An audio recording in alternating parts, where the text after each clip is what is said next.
Bapak Ibu Saudara yang dikasihi oleh Tuhan, puji Tuhan kita berjumpa kembali dalam program Renungan Keluarga Kristen. Hari ini kita akan bersama-sama merenungkan firman Tuhan. Sebelumnya mari kita bersatu di dalam doa. Mari kita berdoa. Bapa kami yang di sorga, terima kasih untuk segala kebaikan Tuhan dalam hidup kami. Kami bersyukur hari-hari kami lewati bersama dengan Tuhan. Kami dapat melakukan tugas tanggung jawab kami. Kami dapat menikmati waktu istirahat kami. Terima kasih Tuhan sudah menolong kami dan memberkati kami. Bapa, kami memerlukan firman-Mu. Biarkanlah Tuhan kami berkenan di hadapan-Mu. Urapi hamba-Mu, Bapak Ibu Saudara. Kami di tempat masing-masing, kami mau mendapatkan apa yang Tuhan pesankan melalui firman-Mu ini. Berkatilah kami demi nama Tuhan Yesus Kristus. Amin. Bapak Ibu Saudara yang dikasihi oleh Tuhan, hari ini kita akan bersama-sama merenungkan bagian firman Tuhan dari Daniel pasal 6. Daniel pasal 6 ada 29 ayat. Saya akan membacakan dimulai dari ayat yang ke-14. Bapak Ibu Saudara, mari kita bersama menyimak, membaca ataupun mendengarkan dari Daniel pasal 6 ayat 14 sampai 29. Demikianlah firman Tuhan. Lalu kata mereka kepada raja, Daniel, salah seorang buangan dari Yehuda, tidak mengindahkan tuanku ya raja, dan tidak mengindahkan larangan yang tuanku keluarkan. Tetapi 3 kali sehari ia mengucapkan doanya. Setelah raja mendengar hal itu, maka sangat sedihlah ia, dan ia mencari jalan untuk melepaskan Daniel. Bahkan sampai matahari masuk, ia masih berusaha untuk menolongnya. Lalu bergegas-gegaslah orang-orang itu menghadap raja dan berkata kepadanya, ketahuilah ya raja, bahwa menurut undang-undang orang Media dan Persia, tidak ada larangan atau penetapan yang dikeluarkan raja yang dapat diubah. Sesudah itu raja memberi perintah, lalu diambillah Daniel dan dilemparkan ke dalam gua singa.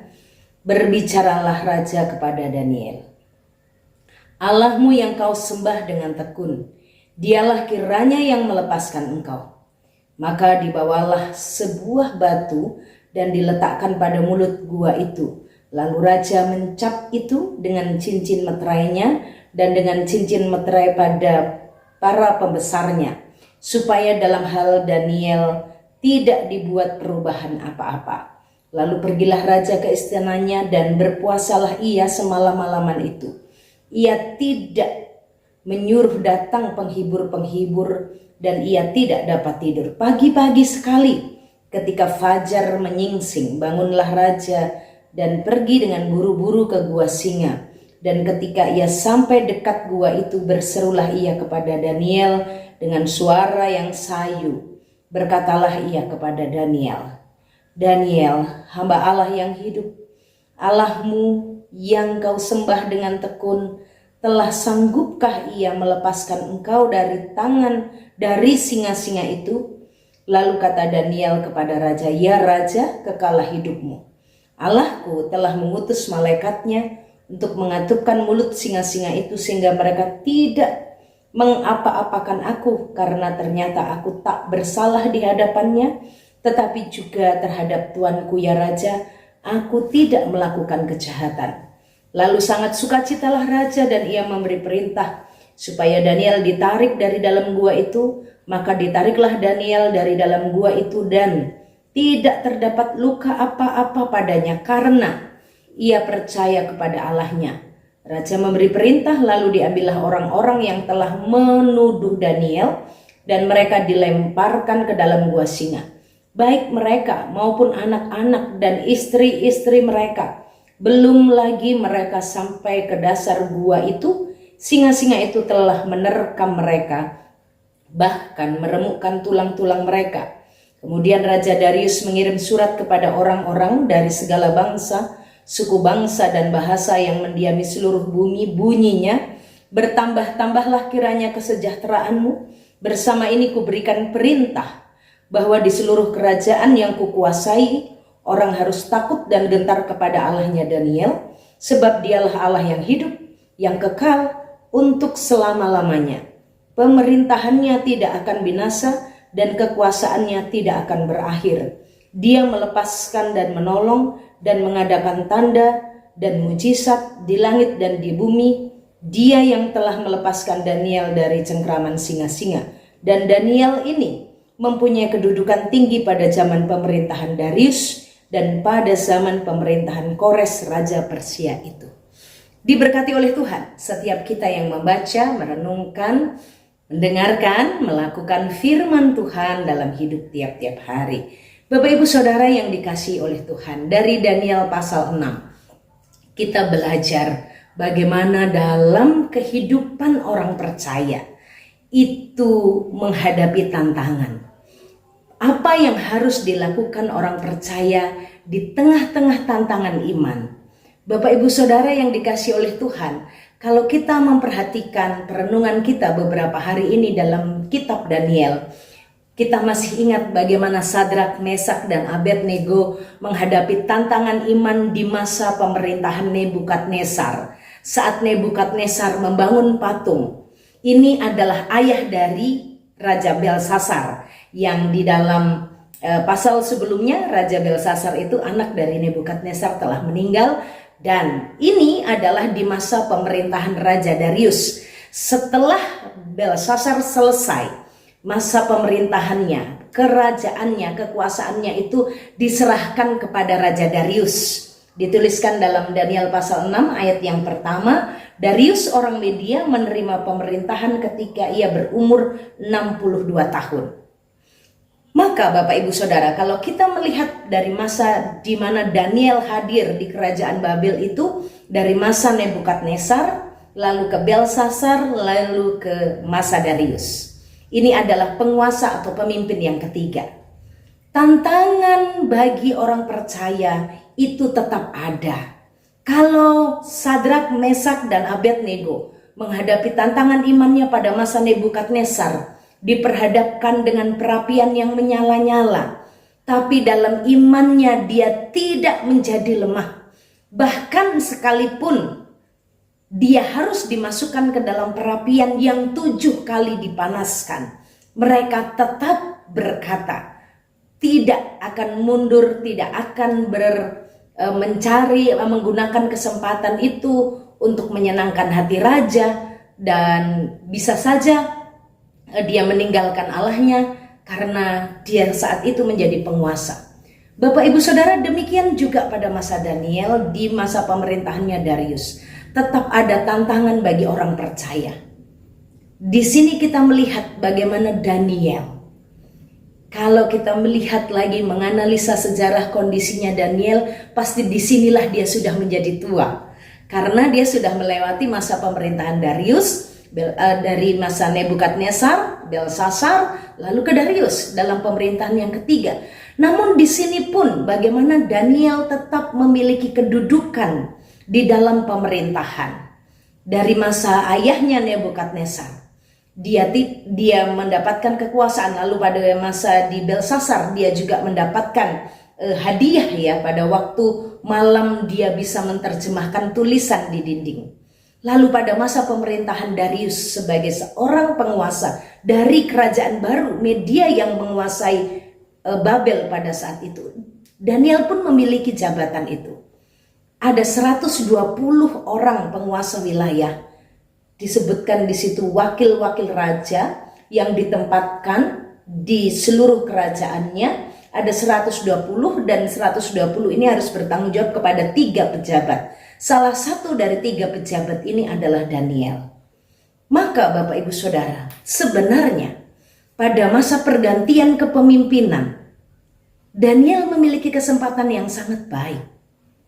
Menjadi penguasa, dia di bawahnya ada orang-orang yang harus bertanggung jawab kepadanya. Tapi bagaimana kita melihat iman Daniel, doa Daniel, ibadah Daniel, itu diselidiki, dicari orang, bagaimana Daniel itu tidak didapati kesalahannya dalam hal tugas-tugasnya. Hanya satu kelemahan Daniel menurut mereka, yaitu dia beribadah kepada Allahnya, dia tekun berdoa kepada Allahnya. Ternyata orang yang bertekun kepada Allah itu memiliki tantangan. Ternyata orang yang mengikut Allah dengan setia, jalannya tidak lempeng-lempeng saja. Ada tantangan, ada ancaman. Tapi bagaimana orang yang setia dan bertekun kepada Allah, sekalipun ada tantangan, sekalipun ada ancaman, dia tidak menjadi gentar. Memang ada ancaman bagi orang percaya. Memang ada ancaman bagi orang yang bertekun beribadah kepada Tuhan Yesus Kristus. Tetapi orang yang percaya seharusnya di tengah ancaman dan tantangan, dia tidak mundur selangkah pun dari imannya. Daniel tidak takut kehilangan jabatannya. Daniel tidak menjadi penjilat dari Darius. Daniel tidak menyembunyikan imannya. Daniel tidak sok toleransi sehingga dia mengorbankan imannya. Tidak. Dia tetap tegas dengan imannya. Bapak Ibu Saudara, Daniel sama sekali tidak takut kehilangan kekuasaan. Bahkan Daniel tidak takut kehilangan nyawanya karena imannya kepada Allah. Dan di tengah tantangan itu, Daniel tetap setia kepada Tuhan. Bapak Ibu Saudara, kita sebagai orang percaya di negeri ini, di tanah tercinta ini, di Nusantara ini, bukankah dari masa pemimpin berganti pemimpin, tidak pernah ada yang namanya kelonggaran bagi anak-anak Tuhan. Tidak ada situasi menjadi lebih baik bagi kita penyembah-penyembah Yesus Kristus. Tapi mari kita belajar dari iman Daniel. Jangan pernah takut kehilangan jabatan. Jangan pernah takut kehilangan kekuasaan. Jangan pernah takut kehilangan nyawa. Karena siapa yang bertekun dan setia, Tuhan tetap turun tangan dan memberikan pertolongan. Daniel tidak merubah imannya. Daniel tidak menjadi penjilat penguasa. Daniel tidak takut kehilangan apa yang ada di dunia ini. Bapak Ibu Saudara, mari kita bersama-sama membangun iman Daniel bagi generasi di bangsa ini. Dimulai dari kehidupan keluarga, pengasuhan iman yang begitu kuat.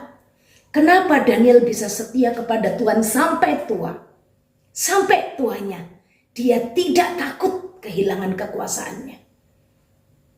Di negeri pembuangan, disebutkan dia adalah orang buangan, orang tawanan. Daniel salah seorang buangan dari Yehuda. Betapa itu menjadi hal yang sudah dicap bagi Daniel minoritas.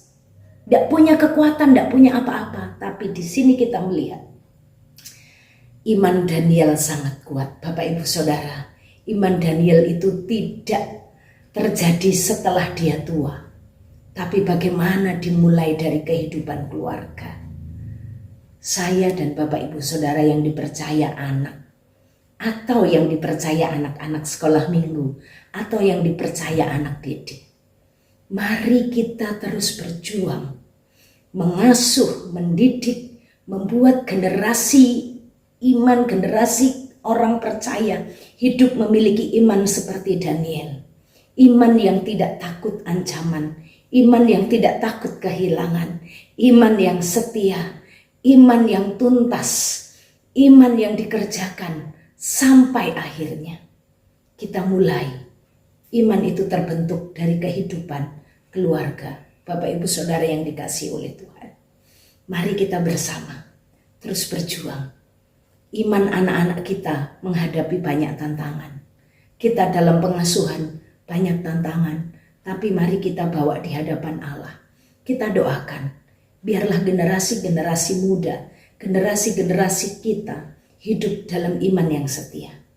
Saudara-saudara, saat ini mungkin engkau di tengah pekerjaanmu, di tengah imanmu, engkau menghadapi tantangan dan ancaman. Janganlah takut. Daniel telah menjadi teladan. Saat dia dilawan, dikatakan semua pemimpin-pemimpin telah bermufakat. Artinya dari 120 penguasa wilayah kerajaan itu dan 2 pejabat, karena yang satunya Daniel, mereka semua bersepakat untuk menghabisi Daniel. 1 lawan 122, Bapak Ibu Saudara. Bagaimana mungkin? Tapi Daniel ingat ada Allah. Dan imannya itu dilihat oleh Darius, orang baru, penguasa baru di Babel, karena dia dari Media. Dia dari Media dan Persia, baru lihat Daniel, baru tahu tentang Daniel. Tapi bagaimana akhirnya? Dia berkata, Daniel, sanggupkah Allahmu melepaskan engkau? Ya Tuanku Raja, karena terbukti aku tidak bersalah di hadapan Tuhan dan aku tidak melakukan kejahatan kepada Raja. Karena imannya, karena kepercayaannya, maka Daniel tidak mengalami luka apapun. Bapak Ibu Saudara, karena apa yang ditakutkan itu tidak selalu terjadi.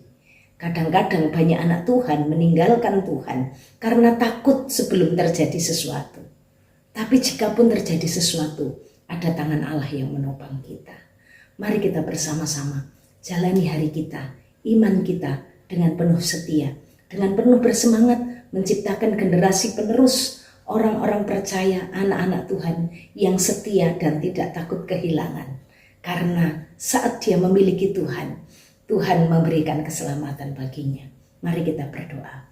Bapa kami yang di surga, terima kasih Tuhan untuk kasih setiamu. Terima kasih untuk pertolonganmu. Mampukan kami memiliki iman seperti Daniel, dan mampukan kami sebagai orang tua atau generasi muda juga, kami terus tetap setia kepada Tuhan Yesus. Tolonglah kami ya Allah, demi nama Tuhan, kami mau melangkah dalam setiap aktivitas kami di dalam berkat Tuhan. Tuhan memberkati engkau dan melindungi engkau. Tuhan menyinari engkau dengan wajahnya dan beri engkau kasih karunia. Tuhan menghadapkan wajahnya kepadamu dan beri engkau damai sejahtera dari sekarang sampai selama-lamanya. Amin. Shalom, Tuhan Yesus memberkati.